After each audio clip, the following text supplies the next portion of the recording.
आज मैं आपको न्यूट्रिशन का एक अत्यंत महत्वपूर्ण टॉपिक विटामिन के बारे में डिस्कस करेंगे, जो पिछले कई सालों से कोई ना कोई एग्जाम में फ्रिक्वेंटली पूछे जा रहे हैं। विटामिन से जो क्वेश्चन आता है वो इस प्रकार है: विटामिनों का रासायनिक नाम, विटामिन के कमी से होने वाला रोग एवं घुलनशीलता के आधार पर विटामिनों को कितना भागों में बांटा गया। आइए चलते हैं विटामिन का डेफिनेशन की ओर, यानी विटामिन क्या है। विटामिन एक ऐसा कार्बनिक यौगिक है जो कि चाहे कम मात्रा में सही, परंतु हमारा शरीर के मेटाबॉलिज्म के लिए बहुत ही आवश्यक है। विटामिन क्या है? विटामिन एक कार्बनिक यौगिक है, वो चाहे कम मात्रा में क्यों ना हो, परंतु हमारे शरीर के मेटाबॉलिज्म के लिए बहुत ही आवश्यक है। यानी हमारे शरीर के मेटाबॉलिज्म को चलाने के लिए विटामिन का आवश्यकता है। हमारा शरीर खुद से विटामिन नहीं बना पाता, हमारा जो शरीर है खुद से विटामिन नहीं बनाता, इसलिए इसे कमी हमें भोजन से पूरी करनी पड़ती।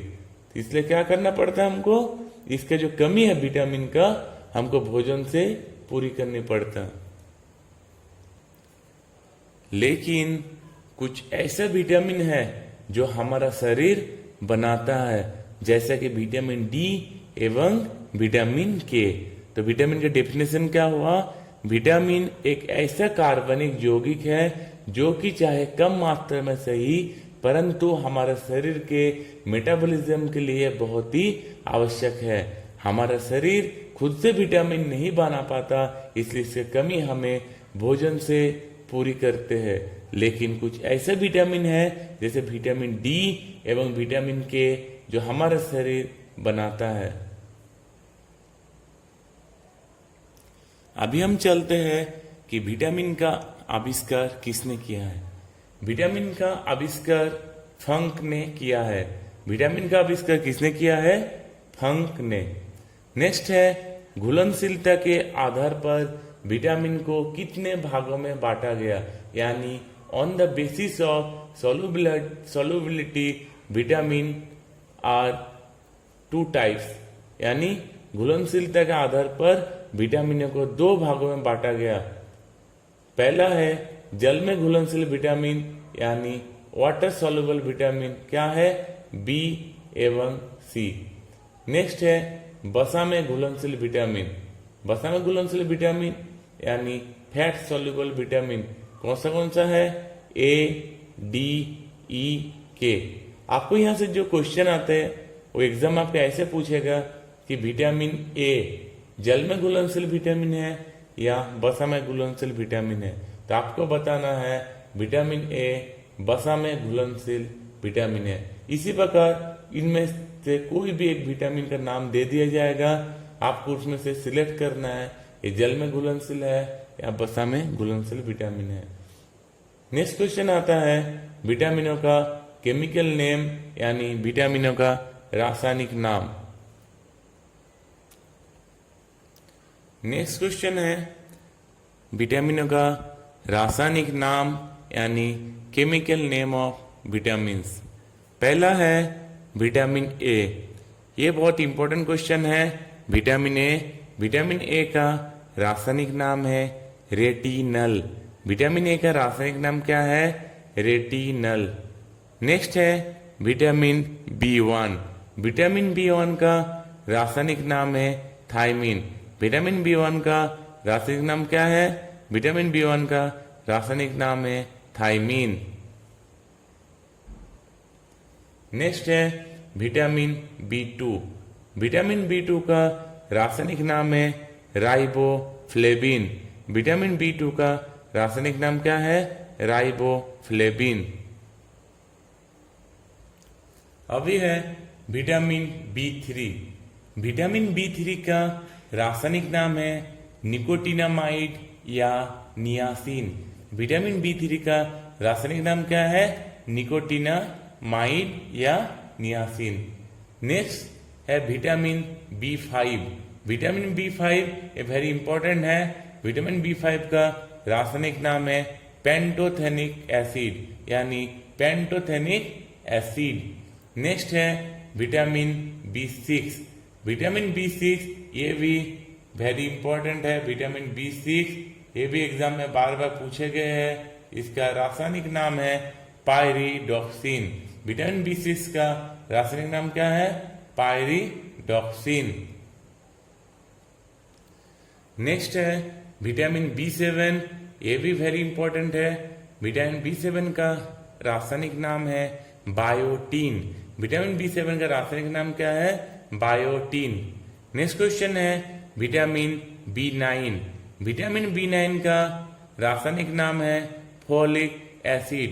विटामिन B9 का रासायनिक नाम क्या है? Folic acid.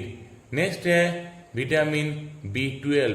विटामिन B12 का रासायनिक नाम है साइनोकोबालामिन। तो विटामिन B12 का रासायनिक नाम क्या है? साइनोकोबालामिन। नेक्स्ट है विटामिन C। विटामिन C का रासायनिक नाम है एस्कॉर्बिक एसिड।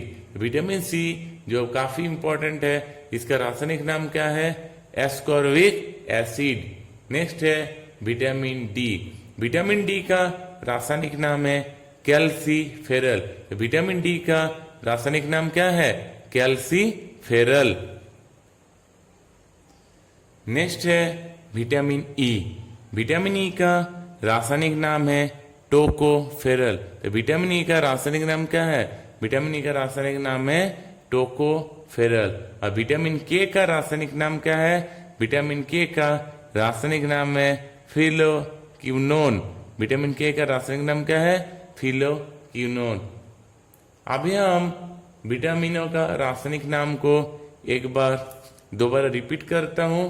पहला है विटामिन A। विटामिन A का रासायनिक नाम है रेटिनल। विटामिन A का रासायनिक नाम है रेटिनल। नेक्स्ट है विटामिन B1। विटामिन B1 का रासायनिक नाम है थायमीन। विटामिन B1 का रासायनिक नाम है thymine. Next vitamin B2। Vitamin B2 का रासायनिक नाम है राइबोफ्लेविन। विटामिन B2 का रासायनिक नाम है राइबोफ्लेविन। नेक्स्ट है विटामिन B3। विटामिन B3 का रासायनिक नाम है निकोटिनामाइड या नियासिन। विटामिन B3 का रासायनिक नाम है निकोटिनामाइड या नियासिन। नेक्स्ट है विटामिन B5। विटामिन B5 का रासायनिक नाम है पेंटोथेनिक एसिड। नेक्स्ट है विटामिन B6 जो काफी इंपॉर्टेंट रहा। विटामिन B6 का रासायनिक नाम है पायरिडॉक्सिन। नेक्स्ट है विटामिन B7। विटामिन B7 का रासायनिक नाम है बायोटीन। Vitamin B9।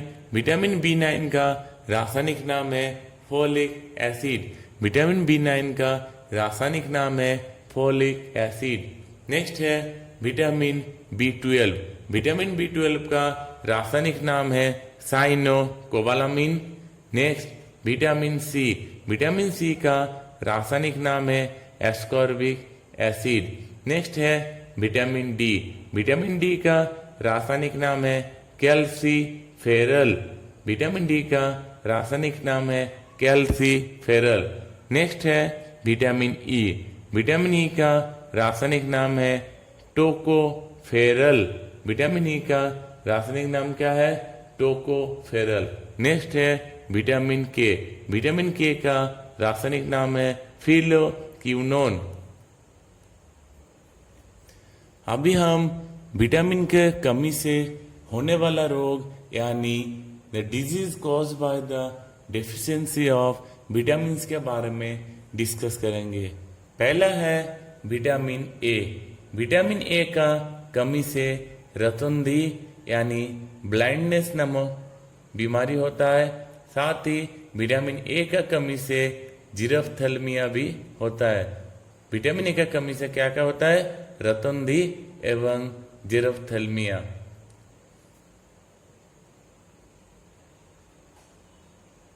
नेक्स्ट है विटामिन B1। विटामिन B1 का कमी से क्या होता है? Berry berry. विटामिन B1 का कमी से बेरी बेरी होता है। Next vitamin B2। Vitamin B2 का कमी से त्वचा एवं जीवा का फटना नामक दो बीमारी होता है, यानी क्रैकिंग ऑफ स्किन एवं क्रैकिंग ऑफ टंग, दोनों बीमारी विटामिन B2 के कमी के कारण होता है। नेक्स्ट है विटामिन B3। विटामिन B3 का कमी से कौन सा बीमारी होता है? विटामिन B3 की कमी से प्लेगरा नामक बीमारी होता है। नेक्स्ट है विटामिन B5। विटामिन B5 का कमी से बाल सफेद होना यानी व्हाइटनिंग ऑफ हेयर एवं मन बुद्धि का होना, जिसे हम मेंटल रिटार्डनेस कहते हैं, ये दो बीमारी विटामिन B5 के कमी के कारण होता है। नेक्स्ट है विटामिन B6। विटामिन B6 का कमी से एनीमिया एवं त्वचा का रोग होता है। विटामिन B6 का कमी से कौन सा बीमारी होता है? एनीमिया एवं त्वचा का रोग होता है। नेक्स्ट है विटामिन B7। विटामिन B7 का कमी से पैरालिसिस यानी लकवा नामक भयंकर बीमारी होता है। और विटामिन B7 का कमी से और एक बीमारी बालों का गिरना, जो मैक्सिमम आदमी का यानी ये कॉमन बीमारी पाया जाता है, किसके कमी से होता है? विटामिन B7 की कमी से बालों का गिरना यानी फॉलिंग ऑफ हेयर नामक बीमारी होता है।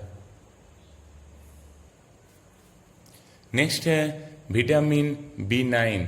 विटामिन B9 का कमी से एनीमिया एवं पेचिस रोग यानी डिसेंट्री नामक बीमारी होता है। तो विटामिन B9 के कमी से एनीमिया एवं पेचिस रोग होता है। नेक्स्ट है विटामिन B12। विटामिन B12 के कमी से भी एनीमिया होता है, यानी विटामिन B6, विटामिन B9 और विटामिन B12, यानी विटामिन B6, विटामिन B9 एवं विटामिन B12, ये तीनों विटामिनों की कमी से एनीमिया नामक एक कॉमन बीमारी पाया जाता है। नेक्स्ट है विटामिन C। विटामिन C की कमी से स्कारवी रोग होता है। विटामिन C की कमी से कौन सा रोग होता है? स्कारवी रोग होता है। ये भी बहुत इंपॉर्टेंट क्वेश्चन है, बहुत एग्जाम में आ चुका है। एवं विटामिन C की कमी से मसूड़े का भी फूलना यानी swelling of gums, vitamin C की कमी से मसूड़ा भी फूल जाता है। नेक्स्ट है विटामिन D। विटामिन D की कमी से रिकेट्स बच्चों में एवं वयस्क में ऑस्टियोमलेसिया नामक दो घातक बीमारी होता है। तो विटामिन D की कमी से कौन सा बीमारी होता है? रिकेट्स एवं ऑस्टियोमलेसिया नामक दो घातक बीमारी होता है। नेक्स्ट है विटामिन E। विटामिन E की कमी से जनन शक्ति कम होना यानी लेस फर्टिलिटी नामक घातक बीमारी होता है। विटामिन E की कमी से कौन सा बीमारी होता है? जनन शक्ति का कम होना। नेक्स्ट है विटामिन K। विटामिन K की कमी से रक्त का थक्का ना बनना, यानी विटामिन K की कमी से रक्त का थक्का नहीं बनता, यानी नॉन क्लोटिंग ऑफ ब्लड, यानी विटामिन K का डिफिशिएंसी होने पर रक्त का थक्का नहीं बनेगा। अभी हम आपको एक बार रिवीजन करा देते हैं कि विटामिनों का कमी से होने वाला रोग।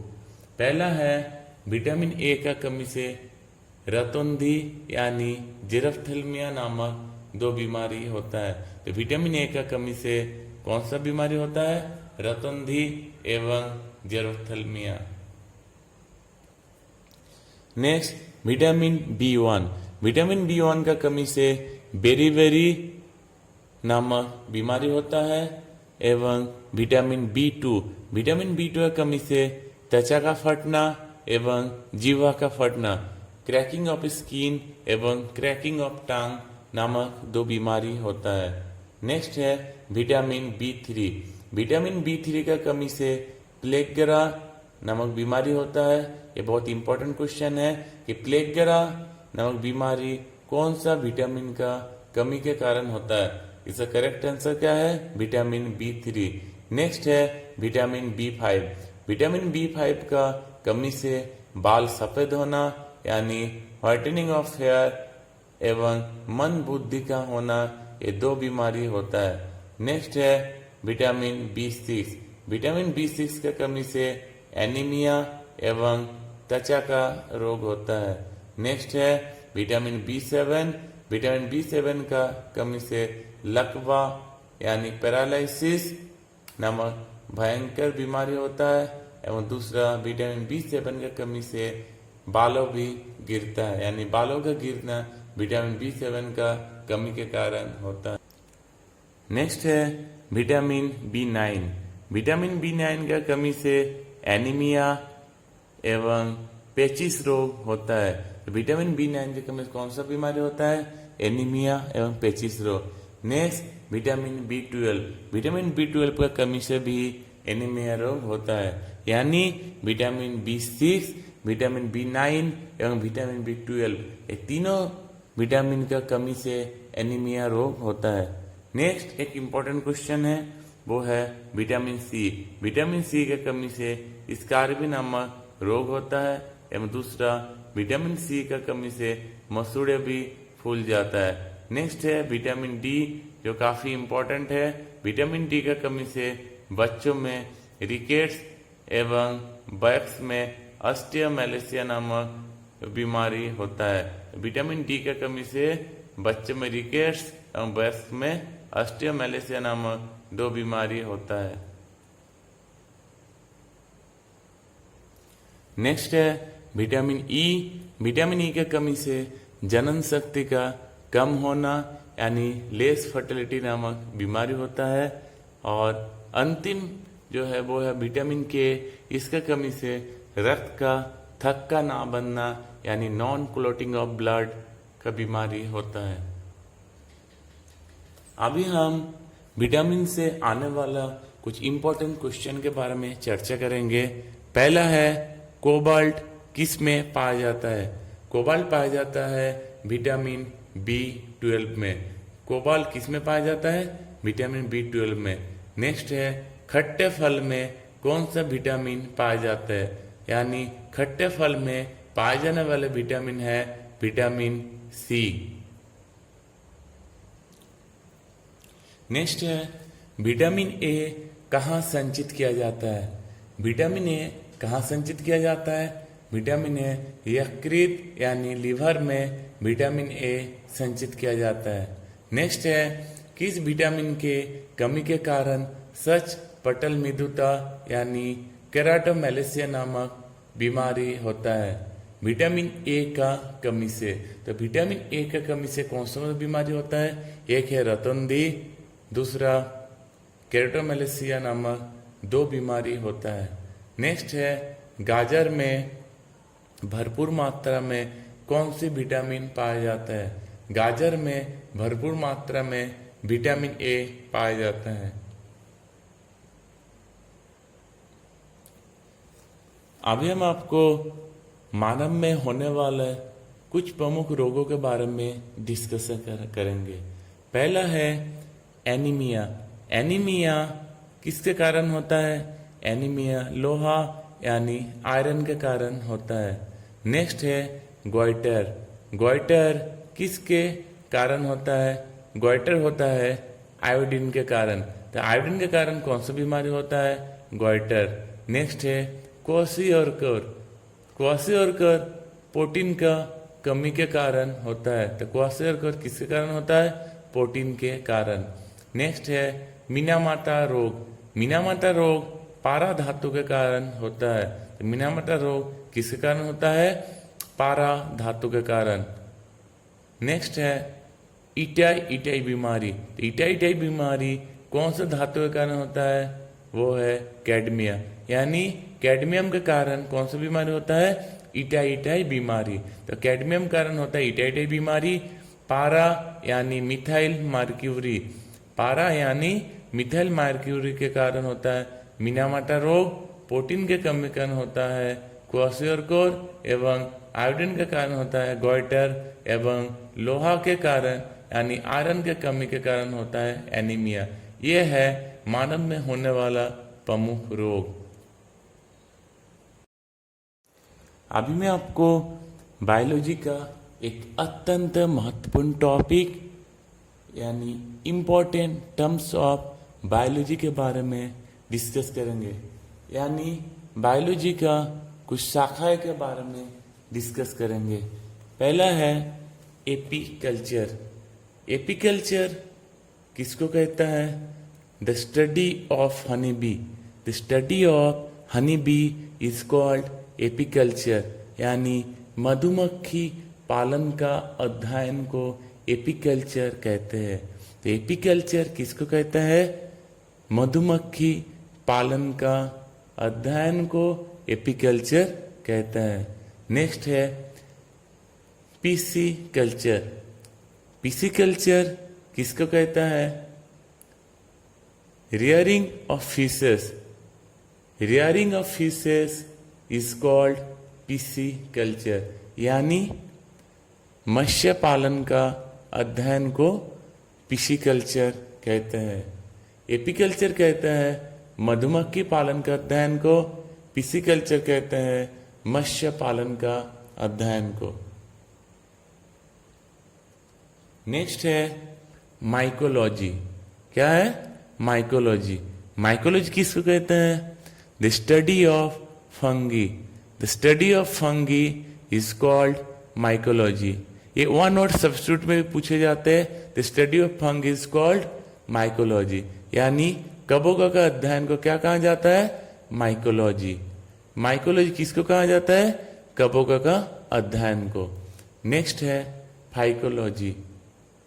फाइकोलॉजी किसको कहेंगे? शैवालों का अध्ययन को। शैवालों का अध्ययन को क्या कहा जाता है? फाइकोलॉजी। तो ये सुनने में दोनों सेम लगता है, माइकोलॉजी एवं फाइकोलॉजी। तो माइकोलॉजी पूछता है आपको बताना है कबोकों का अध्ययन, एवं फाइकोलॉजी पूछता है आपको बताना है शैवालों का अध्ययन। नेक्स्ट है सेरीकल्चर। सेरीकल्चर किसको कहते हैं? इस the study of silkworm rearing. The study of silkworm rearing is also called sericulture, यानी रेशम कीट पालन का अध्ययन को सेरीकल्चर कहते हैं। तो सेरीकल्चर किसको कहते हैं? रेशम कीट पालन का अध्ययन को सेरीकल्चर कहते हैं।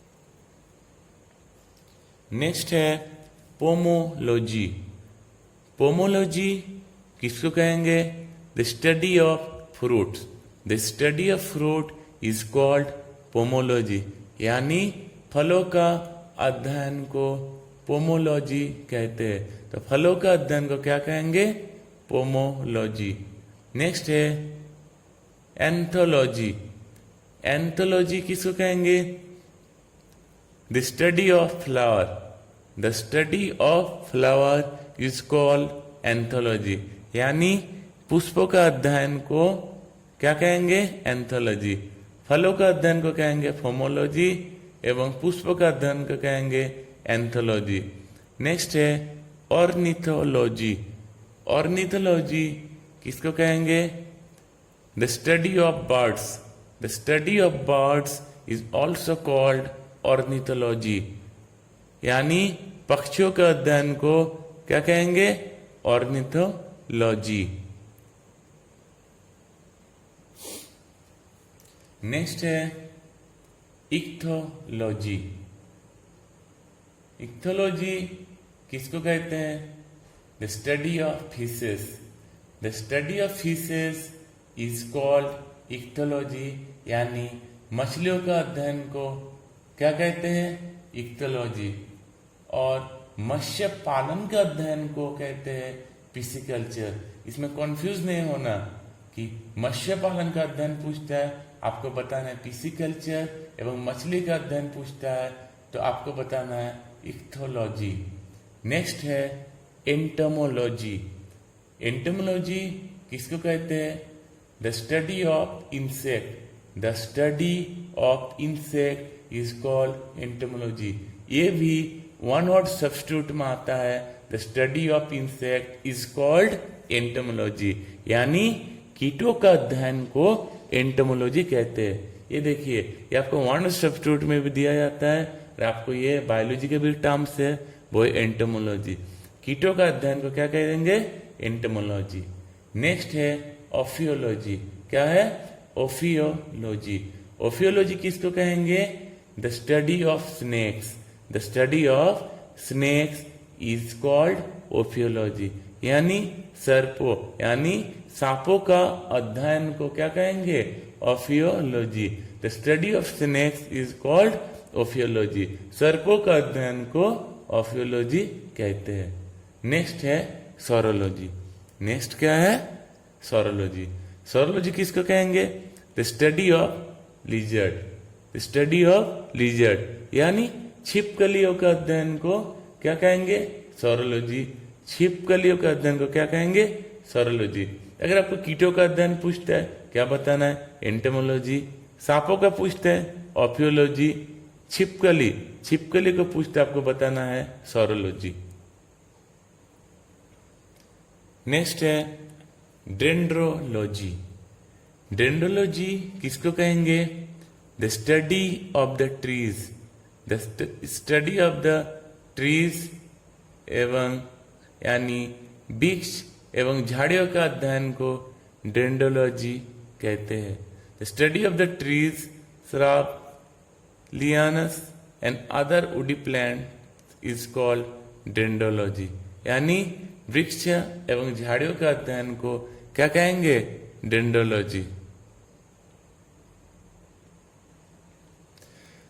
तो डेंड्रोलॉजी किसको कहेंगे? वृक्ष एवं झाड़ियों का अध्ययन को क्या कहेंगे? डेंड्रोलॉजी। वृक्ष एवं झाड़ियों का अध्ययन को कहेंगे डेंड्रोलॉजी। नेक्स्ट है एग्रोस्टोलॉजी। एग्रोस्टोलॉजी किसको कहेंगे? The study of grasses. The study of grasses is called agrostology. यानी घास का अध्ययन को एग्रोस्टोलॉजी कहते हैं। तो एग्रोस्टोलॉजी किसको कहते हैं? घास का अध्ययन को एग्रोस्टोलॉजी कहते हैं। नेक्स्ट है पेलियोंटोलॉजी। पेलियोंटोलॉजी किसको कहेंगे?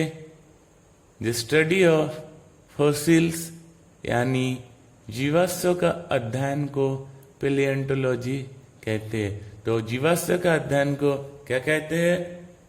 पेलियोंटोलॉजी। नेक्स्ट है विटिकल्चर। ये बहुत ही इंपॉर्टेंट है, बहुत एग्जाम में आ चुका है। विटिकल्चर, कल्टीवेशन ऑफ ग्रेप्स यानी अंगूर का खेती को क्या कहेंगे? विटिकल्चर। विटिकल्चर किसको कहेंगे? अंगूर की खेती को। नेक्स्ट है डर्मेटोलॉजी। नेक्स्ट क्या है? Dermatology. The study of skin. The study of skin is called dermatology. ये क्या? ये भी वन ऑफ सब्स्टिट्यूट में पूछे गए हैं। The study of skin is called dermatology. यानी त्वचा का अध्ययन को क्या कहेंगे? डर्मेटोलॉजी। नेक्स्ट है ओडोंटोलॉजी। ओडोंटोलॉजी किसको कहेंगे? The study of teeth and gum. The study of teeth and gum is called odontology. यानी दांतों एवं मसूड़े का अध्ययन को क्या कहेंगे? ओडोंटोलॉजी। नेक्स्ट है ऑफ्थल्मोलॉजी यानी the study of eyes is called ophthalmology. ये भी ऑन स्टॉप सब्स्टिट्यूट में पूछे जाते हैं। The study of eyes is called ophthalmology. अभी हम एक बार ऑल इंपॉर्टेंट टर्म्स और बायोलॉजी का रिवीजन कर लेते हैं। फर्स्ट है एपीकल्चर। एपीकल्चर किसको कहेंगे? मधुमक्खी पालन का अध्ययन को यानी the study of honey bee. मधुमक्खी पालन का अध्ययन को क्या कहेंगे? एपीकल्चर। पिसिकल्चर किसको कहेंगे? मत्स्य पालन का अध्ययन को। मत्स्य पालन का अध्ययन को क्या कहेंगे? पिसिकल्चर। माइकोलॉजी किसको कहेंगे? कबोकों का अध्ययन। कबोकों का अध्ययन को क्या कहेंगे? माइकोलॉजी। फाइकोलॉजी किसको कहेंगे? शैवालों का अध्ययन को। तो शैवालों का अध्ययन को क्या कहेंगे? फाइकोलॉजी। Next, sericulture. सेरिकल्चर किसको कहेंगे? रेशम कीट पालन का अध्ययन को क्या कहेंगे? सेरिकल्चर। पोमोलॉजी किसको कहेंगे? फलों का अध्ययन को। फलों का अध्ययन को क्या कहेंगे? पोमोलॉजी। पुष्पों का अध्ययन को क्या कहेंगे? पुष्पों का अध्ययन को कहेंगे एंथोलॉजी। पुष्पों का अध्ययन को क्या कहेंगे? एंथोलॉजी। ऑर्निथोलॉजी किसको कहेंगे? पक्षियों का अध्ययन को। पक्षियों के अध्ययन को कहेंगे ऑर्निथोलॉजी। Next, ichthyology. मछलियों का अध्ययन को इक्थोलॉजी। कीटों का अध्ययन को एंटोमोलॉजी। सर्पों का अध्ययन को ऑफियोलॉजी। छिपकलियों का अध्ययन को सोरोलॉजी। वृक्ष एवं झाड़ियों का अध्ययन को डेंड्रोलॉजी।